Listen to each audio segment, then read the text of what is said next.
Hello दोस्तों, my YouTube channel AN math class में आपका स्वागत है। दोस्तों, आज हम पढ़ने वाले हैं गुणनखंड। गुणनखंड कैसे करते हैं, इसके लिए सबसे अच्छा तरीका क्या होगा और इसको जल्दी कैसे करेंगे, ये सब पर आज हम डिटेल से चर्चा करेंगे। तो आप बस ध्यान से इसको देखते जाइएगा और आज के बाद गुणनखंड करने में आपको कभी दिक्कत नहीं आएगा। वीडियो थोड़ा सा लंबा हो सकता है क्योंकि हम सारे चीज़ को बताएंगे। ऐसा नहीं कि हम आके आए बस तुरंत में इधर से उधर लेके हम बता दिया गुणनखंड कंप्लीट हो गया, ऐसा नहीं होगा। हम जब भी बताएंगे तो एकदम बिल्कुल बेसिक से बताएंगे और आपको 100% समझ में आएगा।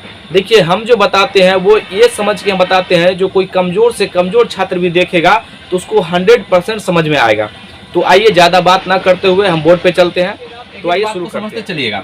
सबसे पहला इसमें आपको ध्यान से देखना होगा, एक एक स्टेप बाय स्टेप हम समझाएंगे। हम एक नंबर यहाँ पे लिखते हैं 12, इसका गुणनखंड करना है।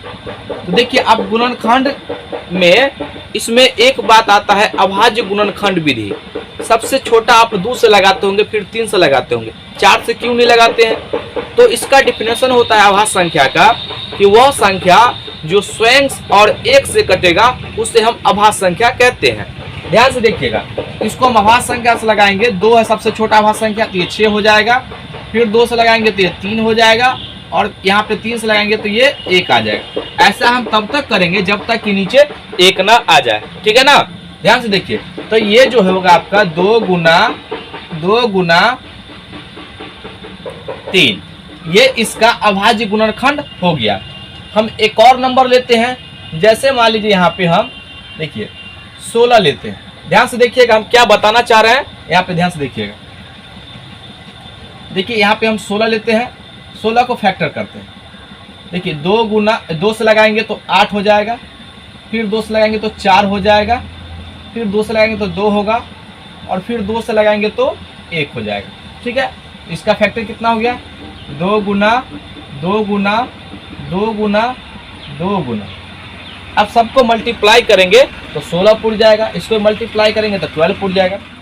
अब यहाँ पर एक नया टर्म आएगा, वो टर्म है उभयनिष्ठ गुणनखंड। ये क्या होता है उभयनिष्ठ गुणनखंड?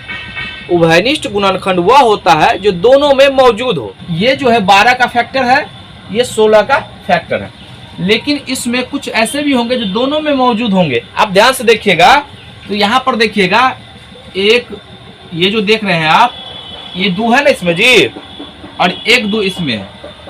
इसके अलावा कोई और है नहीं ना। तो यहाँ पर इसको हम बोलते हैं उभयनिष्ठ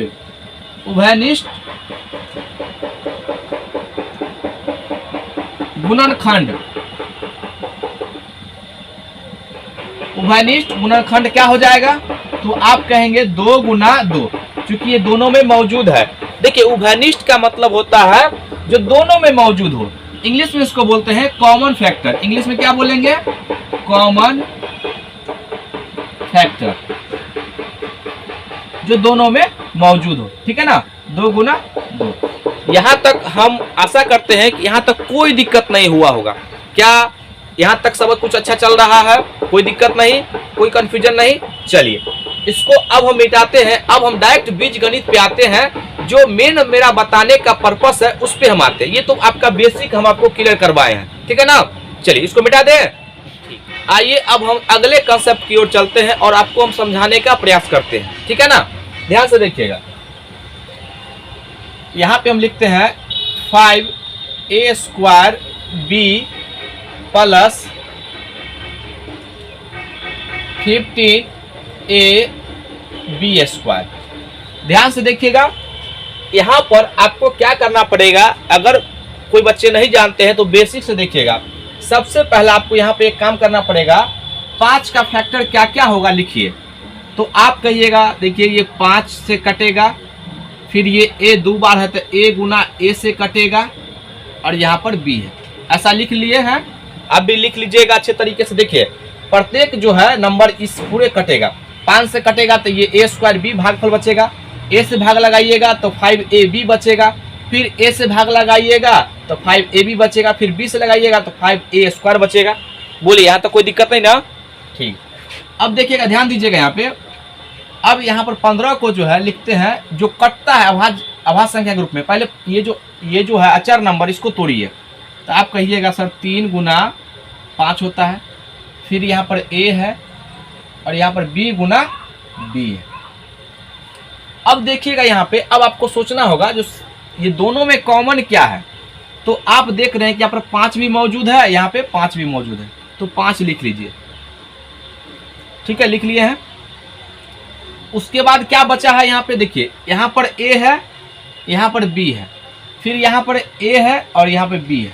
बाकी बात तो और कोई कॉमन नहीं ना है, नहीं। तो यहाँ पर a और b ले लिए। तो अब बताइए यहाँ पे अब बचा क्या है। अब कहिएगा सर ये जो है देख रहे हैं आप a बचा हुआ है, ठीक है। बीच में किसका साइन है जी, तो आप कहिएगा सर प्लस का साइन है, ठीक है, लिख लिए हैं। अब देखिएगा यहाँ पे ये 3 को जो है कॉमन आ चुका है, तो क्या बचा यहाँ पे 3 और b, यहाँ पर 3b हो जाएगा। अब देखिएगा इसी को बोलते हैं फैक्टर, बीजीय व्यंजक का फैक्टर इसी को बोलते हैं। बात समझ में आ रहा है ना। देखिए अब बीच में यहाँ पर आप प्लस था तो प्लस लगा दीजिए, हो गया। अरे इसी को ना फैक्टर इतना किए हैं। तो ये जो है हम आपको डिटेल से बताए हैं जो बेसिक क्या होना चाहिए, ध्यान से देखिएगा। अब डायरेक्ट कैसे करेंगे, तो सबसे पहला क्या कीजिए, इसको लिखिए एक बार, 5a स्क्वायर b, बीच में प्लस है तो प्लस, यहाँ पे 15 है a और b स्क्वायर। देखिएगा, ध्यान दीजिए। अब देखिए दोनों में क्या कॉमन है जी, इसमें देखिए छोटका वाला को सोचिएगा, छोटका वाला में तो 5 तिहाई 15, इसका मतलब 5 इसमें भी है 5 इसमें भी है, ठीक है ना। अब देखिए यहाँ पर 2 गो a है और यहाँ पर सिंगल एगो है ना जी, पावर 1 है तो क्या ना होगा। अब यहाँ पर b को देखिए, यहाँ पर एगो सिंगल b है, यहाँ पे एक डबल b है, यानी b स्क्वायर 2 बार b है ना जी, ठीक है।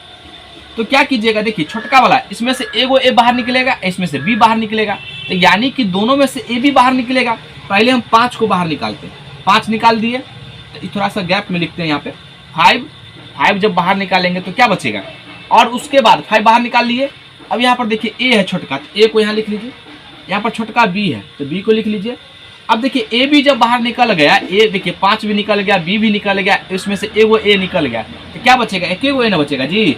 अब प्लस यहाँ पर तो 5 निकल गया तो 3 ना बचेगा। अब यहाँ पर ध्यान दीजिए, ये तो बाहर ही निकल गया है, तो क्या बचेगा, यहाँ पर एगो b भी बाहर निकल गया, तो यही ना बचेगा। अब यही जो है इसी को बोलते हैं बीज गणित का गुणनखंड, यानी कि बीजीय व्यंजक का गुणनखंड, इसी को बोलते हैं। एक दूसरे का ये क्या है, गुणनखंड है। गुणनखंड कहने का मतलब इससे भी भाग लग जाएगा और इससे भी भाग लग जाएगा। कोई दिक्कत, आपको यहाँ तक अच्छे से समझ में आ गया होगा। आइए अब हम एक और क्वेश्चन लेके आपको और क्लियर करने का हम प्रयास करते हैं, ठीक है ना। इसको मिटा देते हैं। तो देखिए हम ये अगला क्वेश्चन लिए हैं और आपको हम पूरा समझाने का प्रयास करते हैं, ध्यान से देखिएगा। हम चाहते हैं कि एक भी कंफ्यूजन ना रहे आपको, ठीक है ना। अब देखिएगा यहाँ पे कहिएगा सर कैसे कॉमन आएगा, तो थोड़ा सा सोचिए। इसको यहाँ पर क्या कीजिएगा, अब देखिए 2 गुना 2 लिखिएगा ना जी, यहाँ पर लिखिए गुना a गुना b और गुना x, बीच में प्लस है तो प्लस लिख दीजिएगा, ठीक है।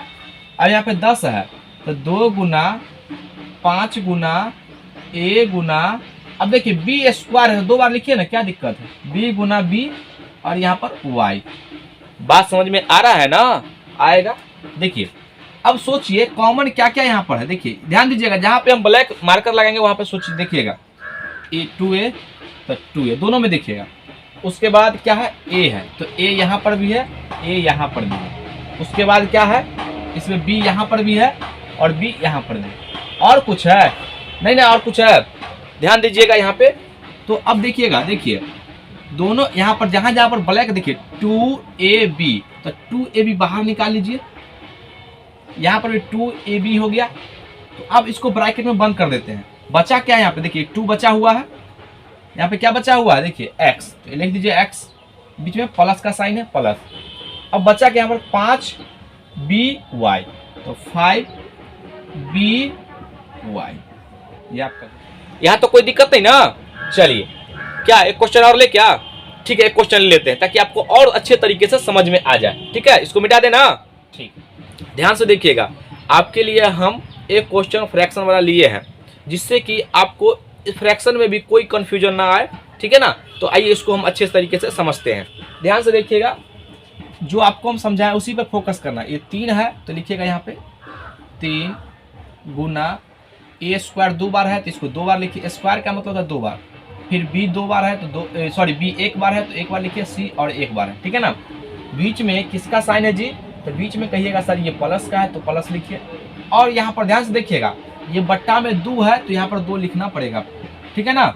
चलिए अब यहाँ पर 15 है तो ऊपर में लिखिएगा 3 गुना 5, ठीक है। देखिए 4 है तो 4 का फैक्टर नहीं कीजिएगा जी, इसको भी तो करना पड़ेगा ना, 2 गुना 2, यहाँ पर गुना ए 1 बार है, बी कितना बार है 2 बार है तो बी गुना बी, और सी कितना बार है 2 बार तो सी गुना सी। बोलिए यहाँ तक कोई दिक्कत नहीं ना। आइए यहाँ पे ध्यान से देखिएगा, अब कॉमन लेना है तो देखिए 3 यहाँ पर भी है, ऊपर वाला को ऊपर वाला लेंगे, नीचे से नीचे लेंगे, ठीक है ना। तो यहाँ पर 3 को बाहर निकाल लेते हैं, और यहाँ पर देखिए 1 2 है, यहाँ पर 2 को 2 है तो 1 को 2 बाहर निकाल लीजिए, ठीक है। उसके बाद आप देखिए यहाँ पर ए इसमें 2 बार है, इसमें 1 बार है तो एगो ए लिखिए यहाँ पे, ठीक है। उसके बाद आप देखिए बी यहाँ पर एगो सिंगल है, यहाँ पर 2 गो बी है तो एगो बी लिखिए, पहले जो कॉमन वाला उसको निकल लीजिए, बाहर निकाल लीजिए। सी एगो है, यहाँ पर सी 2 गो है तो एगो सी को बाहर निकाल लीजिए, निकाली है ना। अब देखिए यहाँ पे 3/2 और ए बी सी बाहर निकल गया, ए बी सी तो बचा क्या यहाँ पर ए बचा ना जी, तो ए लिख देंगे यहाँ पे। ए बीच में किसका साइन है तो प्लस का, तो प्लस लिखिएगा, अगर माइनस होगा तो माइनस लिखिएगा। अब देखिए 3 और 2 बाहर निकल गया तो क्या बचा यहाँ पे 5 और 2, ठीक है ना। अब देखिए ए बी और सी निकल गया तो क्या बचा यहाँ पर बी और सी बचा है यहाँ पे, तो लिखिएगा बी और सी। बोलिए कोई डाउट है नहीं ना। हम उम्मीद करते हैं कि आपको हम अच्छे तरीके से समझा पाए होंगे, और आपका भी एक काम है जो वीडियो को अच्छे तरीके से देखिए और अपने कंसेप्ट को मजबूत कीजिए, और वीडियो अच्छा लगे इसको लाइक कीजिए, सब्सक्राइब कीजिए और शेयर कीजिए, और प्रत्येक बच्चे जो पढ़ने वाले बच्चे हैं उसमें शेयर कीजिए, जिससे कि अगर कोई बच्चा अगर नहीं पढ़ा है, व्यंजक के बारे में नहीं जानता है, तो वो अपने कंसेप्ट को मजबूत कर पाए, ठीक है ना। तो वीडियो को हम यहीं तक रखते हैं, वीडियो अच्छा लगे जरूर एक कमेंट करना है, ठीक है। चलिए धन्यवाद।